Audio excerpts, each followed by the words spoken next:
媳妇儿啊，你能不能说爹词？像别的女生那样吃饭饭睡觉觉，多可爱！别！你去哪儿？去尿尿。同样是叠词，怎么到他嘴里就变得这么粗犷？现在的我根本预料不到，这个不尽心的提议给我带来了怎样的灾难。这周末，我带着他回我的东北农村老家见父母。第一次出远门的他显得格外兴奋。到了地方，看着户户炊烟，鸡鸣狗吠，有一种到了世外桃源的感觉。走吧，别在村口沙站着了。哟，虎娃子回来啦！虎娃子回来啦！啊，大叔好。哎呦，虎娃子领媳妇儿回来看你爸妈喽。是啊。爸妈，我回来啦！我妈一路小跑过来开门，见了我就是一个大大的拥抱。我爸站在门口，乐得直搓手。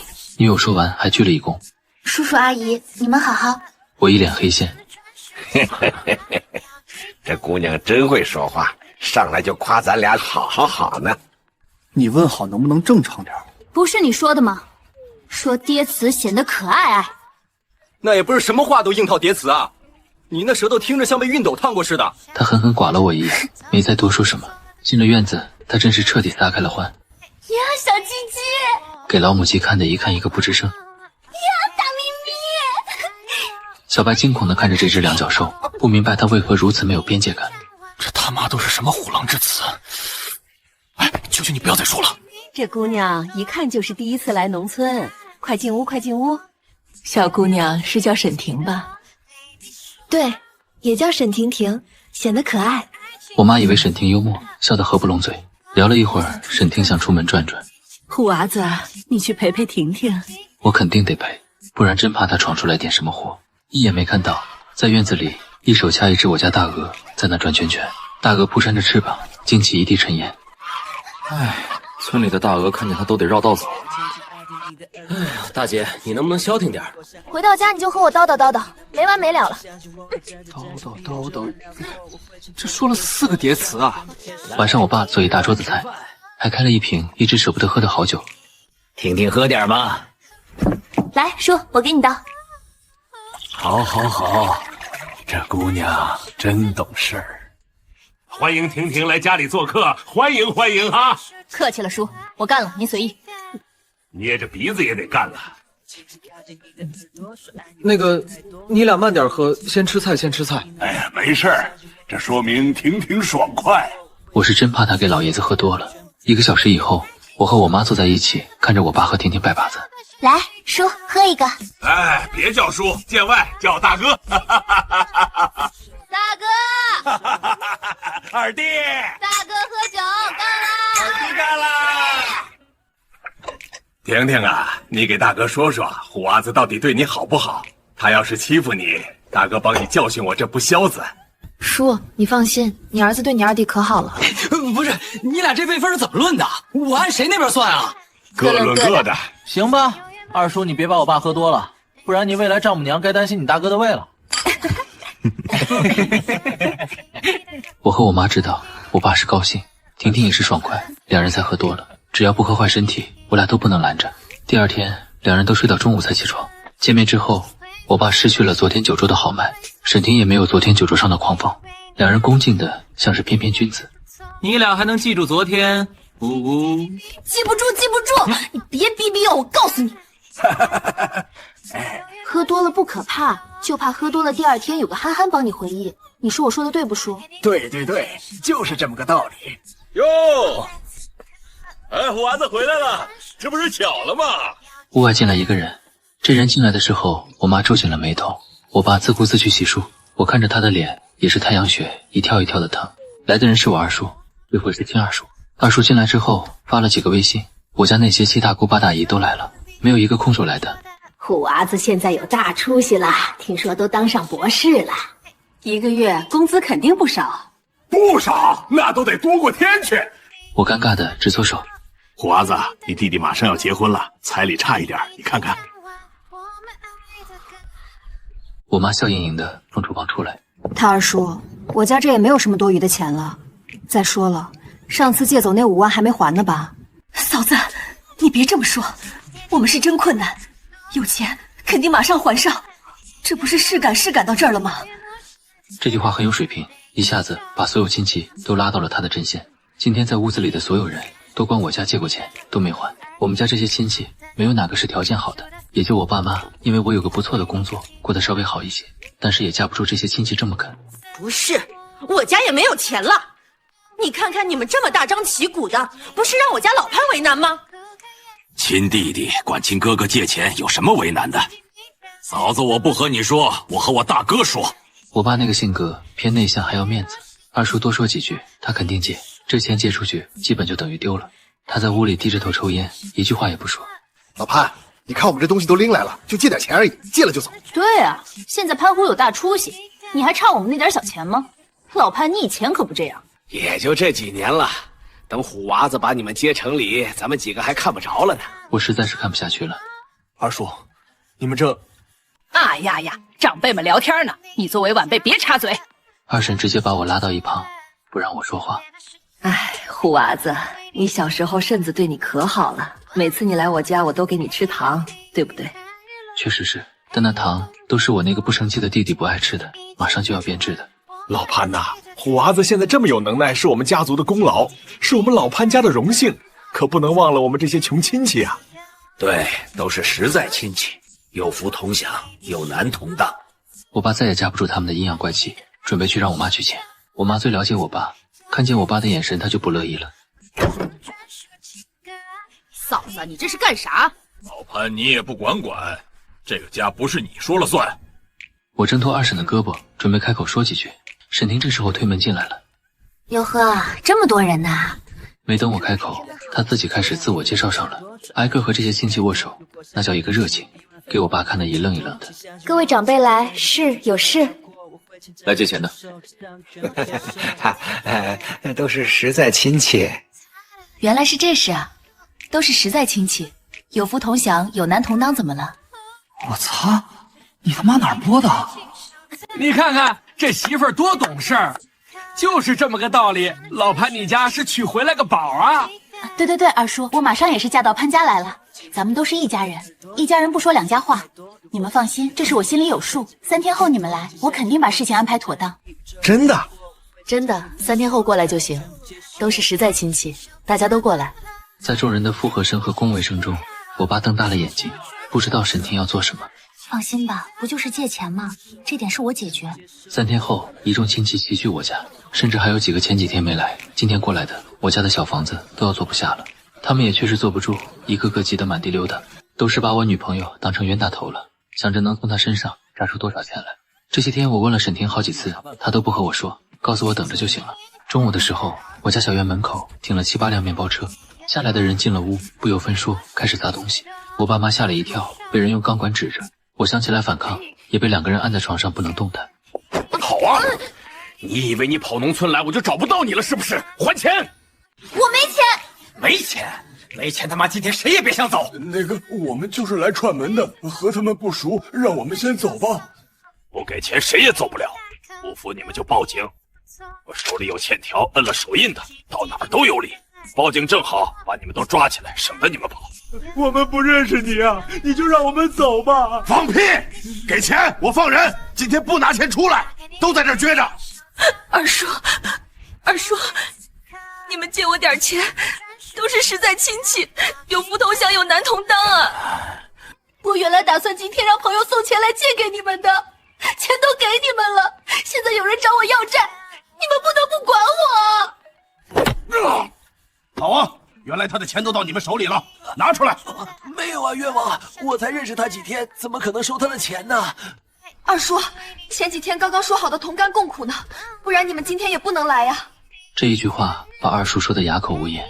就这样，从中午熬到了半夜，一众亲戚就在地上蹲着，不吃不喝，不让上厕所，连站起来都不行，谁站起来就是一棒子，不分男女。我爸妈被他们带到另外一个房间去了，不时有打杂声音传过来。我给5000，我实在只能拿出这些。给5万，给5万，我这就让人送钱来。行，钱到了就放人。其他人一看给钱真放人，也都纷纷打电话让送钱来。到了凌晨3点的时候，就剩二叔二婶在那儿蹲着了。困了也别在这儿耗着了，这俩人带走吧。什么时候凑够20万，来赎这俩人。好，任你带走，我赶紧筹钱。可二叔吓得面如死灰，他知道沈婷不可能用20万来救他。我给钱，大哥，我儿子要结婚了，我是真没有多少。带走！别，我给钱啊！20万吗？不是，我给还不行。二叔走后，几个哥们把我爸妈恭敬从小屋里请过来。沈婷盘腿坐在炕上，吧嗒吧嗒地嗑着瓜子。按我的2个哥们也把我松开，还给我按摩了半天肩膀。我看向沈婷，又看向爸妈。沈婷对着一群人努努嘴，他们都是我朋友。辛苦了，喝水。我操，合着就我一个人不知道是吧？你演技不好，怕露馅。再说了，怎么着都得有个自家人受些委屈才真实，你不能让叔叔阿姨受委屈吧？看着这些人不断把新家具从车里抬出来摆好，我很郁闷。我说这些人砸东西怎么就专门奔着老家具砸？原来是沈婷准备给换新的了。那天二叔这些人走后，沈婷就找我爸商量这事，管我爸要了各个亲戚的欠条，借着这次机会把账收回来了事。就算他们报警，1没监控，2没证据，我们就咬死了说这钱是还账的，又能怎么着？每个人还回来的数额都比欠款少一点，没多要，不算敲诈，剩那些就不要了。叔，哪怕这是过一阵子他们反应过来了，那也没啥事。这样的亲戚，没有来往的必要了。婷婷真有脑子，也有办法，这一下子收回来不少钱呢。叔，您收着，一共82万。多少？咱家借出去这么多钱？合着这么多年我孝敬二老的钱，都被这些亲戚给借走了。爸，这事儿你怎么不和我说呢？哎，和你说有什么用？说了我帮你要账去啊！我都要不回来，你能要回来？说完又把沈婷搂在怀里。多亏了婷婷，你看我牛逼吧？说什么呢？我妈没介意他的粗话，反而是夸了好几句，说他能干。这些哥们没等天亮又都开车走了。我妈想留人家吃饭，都摆手说不合适。过几天一定要找人家登门道谢才是。妈，我记住了，一定去。出了这事，我让爸妈去城里住算了。现在房子也不贵，买个小的够用了。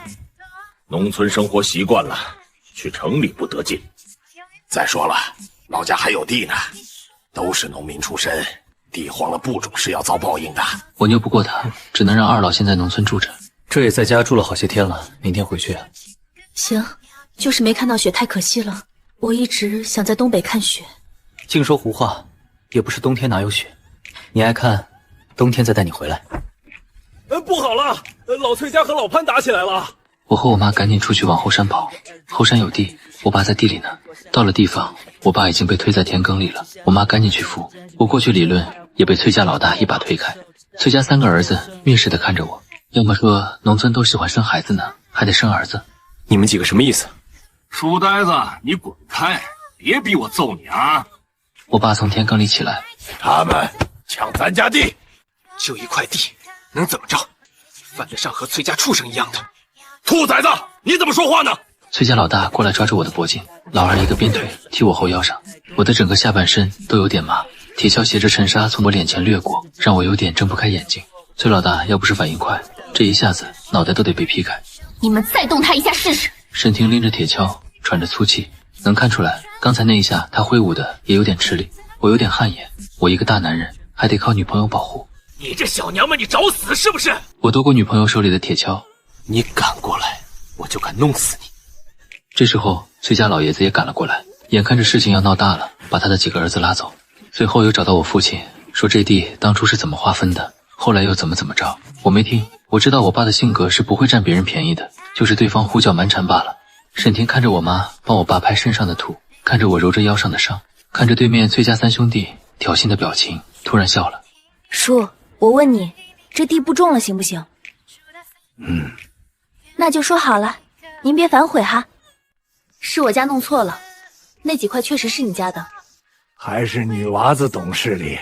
3兄弟一脸得意。老潘，你这是干什么？你这么干可是要天打5雷轰的。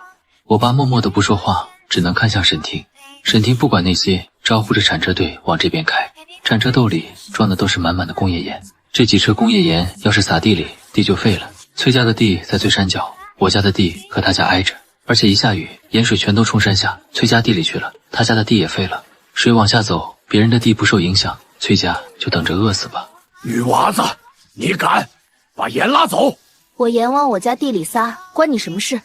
你这么干会遭报应。哦，行，知道了。老爷子，你一边玩去吧。你有种的，你再说一遍！三兄弟刚过来，就被车队里的几个人按着跪在地上。我看了一眼，有几个很眼熟，就是上次来要账的哥们。咱们两家争地是争地，你这把地毁了，怎么向老祖宗交代呀？叔，你可答应过我的，这地你不种了。我爸尴尬，还是没说出来什么。地不种了，荒着就是了，你毁它干什么？我叔不种了，我说我不种了吗？我就想种点沙枣、枸杞啥的，不行吗？沙枣、枸杞直接种就行，没有必要弄成盐碱地。哼，你这老头懂得还挺多。这些我都知道，我乐意，你管得着吗？欺负人的时候怎么没见你这么讲理？车辆轰鸣，老头一边跳脚一边老泪纵横。这片地最终还是被撒上了工业盐。这娘们儿真狠啊！叔，听我和潘虎的，搬走吧。这里都是穷亲戚恶邻居的，现在地也没了，还留恋个啥？就是，成天就舍不得那点地，因为那点破地让崔家欺负成什么样。现在正好，谁也别种。搬走吧，爸。要不你跟我去苏州？停！哎，还是去城里吧。我爸到底还是舍不得东北这片黑土地，在城里给二老买了房，找人装修着，把他们俩接到了苏州我那里，就当旅游放松了。不来不知道，等二老住进来，才知道和老人一个屋檐下生活是有多么的不方便。媳妇儿，开个小会啊。讨厌你，男欢女爱的，多正常。你别闹，让你爸妈听见不好。咱家隔音没问题。再说了，你小点声呗。哎呀，不行，肯定不行。我把套套都拿出来了，怎么还不行呢？潘虎，我问你，你长了几个小弟弟？啊？擦了！我妈吃小龙虾没开封的手套怎么扔我床头柜里了？第二天我去上班，回到家里就看见沈婷失落地坐在床头。我问她怎么了，她也不说。到底怎么了？今天去医院，查出来我不孕不育。没事，能治就治，不能治就丁克，有什么大不了的？真的？真的，孙子骗你。他给了我一个大大的拥抱，我能感觉得到，他知道这个事情之后还是很在意的。听到我说不介意，他终于一块石头落了地。我也想让他尽快从郁闷的情绪里走出来。晚上不在家吃了，出去吃点好的。所谓的吃点好的，就是吃路边的大排档。太高档的饭店他不喜欢吃，就相中路边的串串了。吃到一半，一个喝得有点晕的哥们儿过来。美女，加个微信。对不起，我有男朋友了，加不了。加微信和你有没有男朋友有什么关系？就简单聊聊。加不了，你听不懂吗？我在旁边啃着串，没吱声。你个臭丫头，给脸不要脸是吧？我握着瓶嘴就扎向他的颈动脉，可惜被人踹了一脚。他那桌过来了4、5个人，打我自己一个。很快我就躺在地上挨不了手。他们打累了，我爬起来抓起一把铁签子，扎向调戏我女友的那一个。我又被揍了一顿。坐在地上的我喘着粗气。你丫的别跑啊！今天我肯定弄死你！尼玛的，我就要个微信，你至于吗？女友用衣服按着我的头帮我止血。别说了，你别说了。要微信行，你刚才是不是推他了？哥们儿，我就推一下，就得拼命吗？对，今天咱俩就只能活一个。警察来了，先让我俩去医院包扎，然后带回派出所。你们想怎么处理？是我先要微信，然后他动手，这才打起来的。对，你说什么我都认，定互殴吧，我不同意调解，咱俩都拘留15天，出门我就弄死你。你注意态度，当这是什么地方？张嘴弄死，闭嘴弄死。我没理警察，死死盯着对面那人。你活不了，我说的。叔叔，你看他。打住！店里的监控视频我都看了，就是你先挑衅的，别在那歪曲事实。多大点事，打个架而已。至于把自己这一辈子搭进去，警察同志，我们同意调解。在警察和沈婷共同的劝说下，我放弃了弄死他的想法。那人也灰溜溜滚出了派出所。唉，没想到你平时看着柔柔弱弱的，遇到事儿了还挺爷们儿。要是连自己女朋友都不去保护，那算什么男人？屁吧！你看你让人揍那个熊样，就这么保护我的，傻不傻？能不能保护得了是能力的问题，去不去保护是态度的问题。到了家里，我也累了，很快就睡着了，就迷迷糊糊听到沈婷在哭。沈婷没在哭。你是个好姑娘，我和你叔也不是为难你，但是生不了孩子这个事……爸妈，你们说什么呢？你出来干什么？你头刚包上，赶紧回去休息。不是，沈婷不能生孩子这个事你们怎么知道的？你俩怎么还偷听别人说话呀？什么叫偷听？我就是碰巧听到的。再说了，婷婷不能生孩子是事实。我说说怎么了？爸妈，你俩能不能有点良心？在老家的时候，婷婷是怎么做的？你们没看见吗？这么好个儿媳妇儿，就因为不遇那点破事，你们就不要了？一码是一码，传宗接代是大事，没有孩子怎么能行？老两口是农村人，没什么文化，传统观念很重，在他们看来，不能生孩子就是天大的事儿。算了，潘虎，你别说了，我走。走个屁！这一喊，我的脑袋又疼了一下，可我管不了那么多。我今天话就放在这儿，这辈子我就非他不娶了。你们不让我娶，我就单着，最后还是没有孩子，你们自己看着办。给你脸了，你怎么说话呢？一向老实的爸爸也发了火，在孩子这个问题上，他和我妈的观点是一样的。我拉着沈婷准备出屋。你俩要脸，婷婷在老家那么帮你们，你们不记好，你俩最要脸。小兔崽子！我爸拿起遥控器就要打我，我转身把头伸过去。我爸看着我头上里3层外3层的纱布，还是没忍心下手，愤恨地坐回床上。说完，我拉着沈婷回到房间，把她抱在怀里。你别多想，他们俩没有什么坏心思，就是那个年纪的思维。沈婷哇哇哭，想要把心里的委屈都哭出去。我知道，他们俩也是和我商量着。你丫的快别说，这事还有商量的。你放心吧，这事交给我，我来解决。我轻轻拍着她的后背，想着这个问题到底应该怎么处理。毕竟是亲爸亲妈，一味帮着沈婷说话，不仅不解决问题，还会让他们和沈婷的矛盾越来越深。思来想去，就只有一个办法了。午后沈婷不在家，阳光照在我那张晦气的脸上，我爸一脸的吃惊，我妈一脸的不信。妈，我没骗你们，我也不孕不育，本来我就生不了孩子，现在沈婷出现这个问题，慢慢调理就行了，反正我也得掉。你放屁！你肯定就是给你媳妇打掩护。不是妈，我一个老爷们，至于用这样的话诅咒自己吗？检查报告呢？都多长时间了，早扔了。我在家里留那个东西干什么？我不信，你再去检查一次。我爸看着我的眼睛，我也丝毫不懂，气势上不能输。对，万一是检查错了呢？行，我一会儿就去检查。这一点我也早就想到了，他们两个没什么文化，弄张假的检查报告糊弄他们还不是分分钟的事。一会儿我出门批一张，然后打印出来就行了。虽然打印的时候有点丢人。我陪你去。为了防止我作弊，我爸自己选的医院，看着我挂的号，陪着我去的门诊，亲自交钱给我开的检查。我蹲在厕所里，手里拿着空杯子，看着厕所铁框里五颜六色的香艳杂志，陷入了沉思。我怎么感觉我爸好像变聪明了？唉，实在没办法，出去和我爸说实话吧。毕竟我也不是真的不孕不育，这样下去没有意义。推开厕所门，就看见隔壁出来一个哥们儿，一脑门子的汗，小心翼翼端着杯子，生怕洒了。看见我还尴尬的点了点头。哥们儿，你这是检查什么病啊？嗨，都这个步骤了，还能查什么？要不生孩子呗。哥们，你也生不出来娃呀？对呗，我媳妇儿已经检查完了，人家什么问题都没有，大概绿毛病在我身上。我这真不中用啊！中用啊，老哥，你中用啊，你可太中用了。怎么说？哥们儿，你这杯卖不卖？哎，你丫的要干啥呀？他露出惊恐的表情，把杯子护在怀里，生怕我一把抢过去喝了一半。我把前因后果给他说了一下，听得他连连点头。哥们儿，算我求你了，你卖我吧，随便你开价。不是兄弟啊，这一杯这玩意儿倒不值钱，送你都没问题。可问题是我送你了，我咋办？实在不行，亲几杯。大哥还是好说话的，我我端着大哥的子孙后代送到检查室，心满意足的等结果。不一会儿，大哥也来到了检查室门口。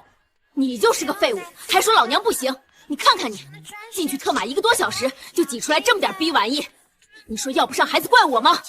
我同情的看了一眼大哥，真的，要不是我爸在旁边，我肯定给你磕一个。看到了检查结果，我爸相信了我说的话，两个人很坦诚的给沈婷道了歉，烧了一桌子好菜，我爸还连干了3杯。我和我妈赶紧把我爸拦下，都怕他再和我媳妇拜把子。婷婷啊，这个事情是我和老潘不对，我俩太着急了。直到这样的事出在自己家人身上才能明白，有没有孩子也没有那么重要了。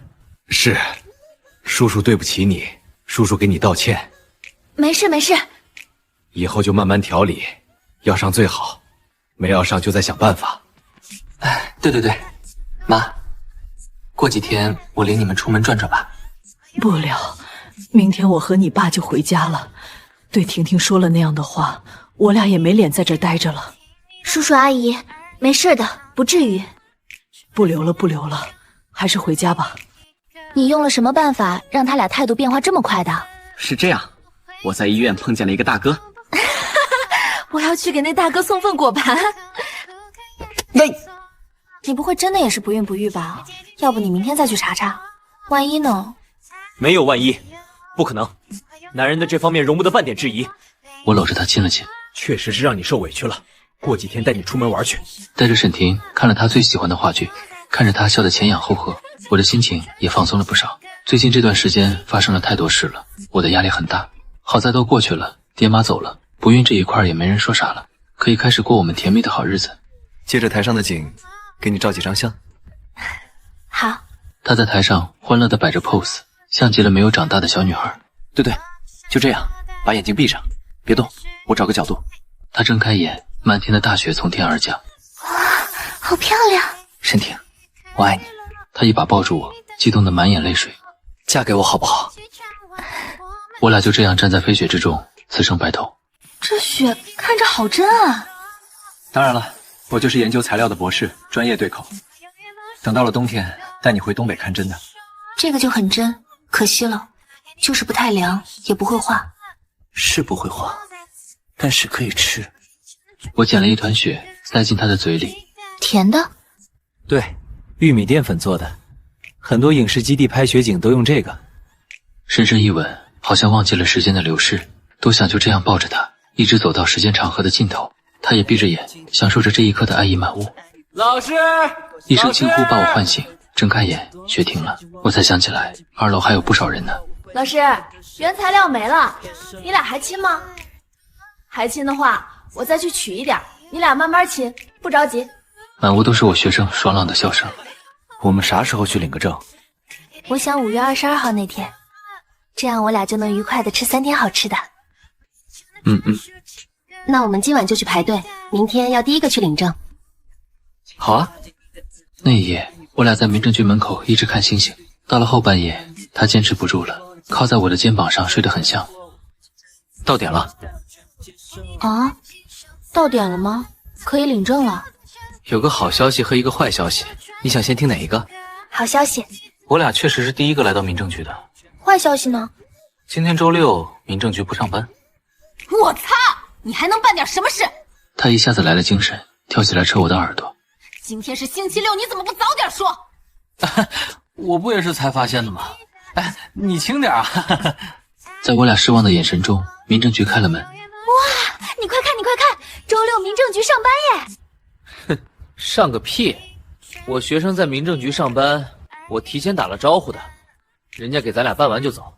啊？那岂不是今天就只有咱俩能领证？对啊。那你还让我在这儿等一宿？我不寻思这样子浪漫吗？猛个爸爸！你怎么又说叠词了？这叠词让你说的一点也不可爱。可爱你奶奶！